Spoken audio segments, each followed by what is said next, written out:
Pitocin augmentation induction by Audra Harris, Lab 3.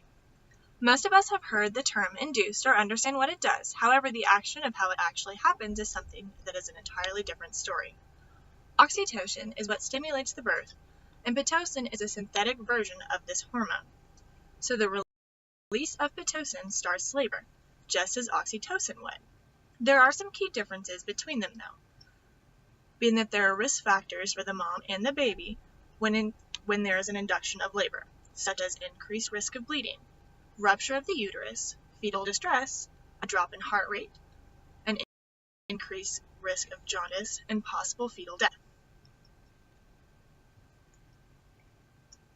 We always want to treat normal as normal, so an induction of labor is most often for medical reasons that would suggest that either the mother or the fetus are in grave danger.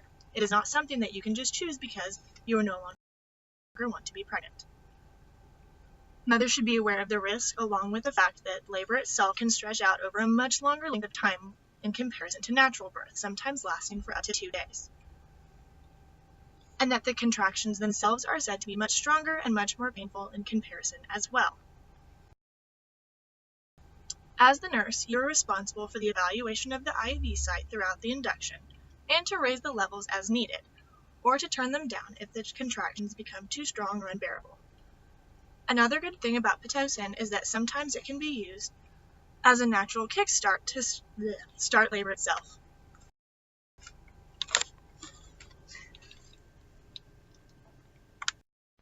Pitocin can also be a life-saving drug that can stop postpartum hemorrhage or excessive bleeding after the baby has been born. This was Audra Harris on Pitocin for Lab 3.